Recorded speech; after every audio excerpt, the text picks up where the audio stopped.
perampasan nyawa ibu dan anak di Subang. Ini kunci pengungkapan kasus menurut mantan Kapolda Jabar. Namun sebelum lanjut, pastikan jari Anda sudah menekan tombol subscribe dan jangan lupa aktifkan tombol notifikasinya ya. Jika sudah, mari kita lanjut. Sudah berjalan 2 bulan lebih, kepolisian belum juga mengumumkan pelaku perampasan nyawa Tuti dan Amel tersebut. Mantan Kapolda Jabar, Irjen Pol DRH Anton Carlyan, MPKN, katakan bahwa kasus pembunuh ibu dan anak di Subang telah menjadi isu Jawa Barat, bahkan nasional, jadi harus dituntaskan. Berdasarkan pengalamannya dalam menangani kasus-kasus besar dan rumit, mantan Kapolda tersebut memberikan penilaian terkait kunci pengungkapan kasus perampasan nyawa Tuti dan Amel tersebut. Anton Carlyan atau yang akrab disapa Abah Anton memaparkan bahwa lamanya pengungkapan pembunuh ibu dan anak di Subang. Jangan sampai presiden bahwa kepolisian tak mampu atau menutup-nutupi kasusnya. Jangan sampai nanti dianggap Polri tidak mampu atau dianggap Polri menutupi kasus atau dianggap Polri tidak berani. Ucap Anton Carlyan yang masih bertugas berprinsip tak ada satu permasalahan pun yang tidak bisa diungkap.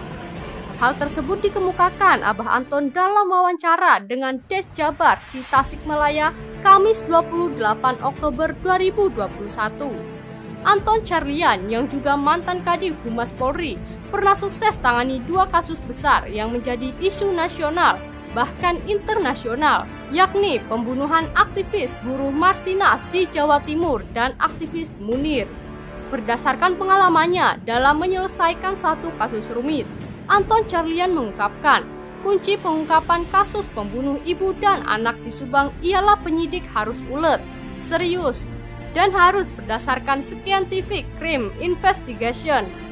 Dalam kasus perampasan nyawa ibu dan anak di Subang tersebut, dirinya berkata kalau Polres kewalahan, harus ada backup khusus dari Polda, bahkan kalau perlu penyidik tersebut harus gabungan. Waktu saya melakukan penyidikan, Munir saja anggotanya itu lebih dari 60 orang. Jadi kita harus betul-betul mengarahkan satu kekuatan yang cukup signifikan. Kenapa? Karena dalam setiap item itu harus ada yang menanganinya. Ucap Anton Carlyan. Karena itu, jelas dia, tim penyidik juga harus dibagi-bagi lagi. Tim masalah saksi tugasnya khusus hanya mengelola saksi. Tim barang bukti hanya mengelola barang bukti. Tim scientific investigation khusus menangani hasil uji lab dan lain-lain. Itu saja tugas masing-masing tim khusus itu. Ucap Anton. Tidak kalah pentingnya, selanjutnya harus ada evakuasi yang berkala. Bisa dilakukan setidaknya 1 minggu 1 kali sehingga progresnya setiap hari setiap bulan akan jelas. Kalau tanpa adanya evaluasi, penyidikan ini nantinya begitu-begitu saja. Ini yang saya alami. Ucap Anton. Keseriusan penanganan kasus Subang itu terlihat dari penyelidikan tak hanya dilakukan dari Polres Subang namun juga di backup dari Polda Jabar dan Mabes Polri. Bahkan dalam Mabes Polri menurunkan tim dalam pemeriksaan saksi-saksi seperti saat dilakukan tes kebohongan. Demikian juga waktu dilakukan otopsi ulang tanggal 2 Oktober, Mabes Polri menurunkan tim forensiknya yang dipimpin Dr. Sumi Hastri.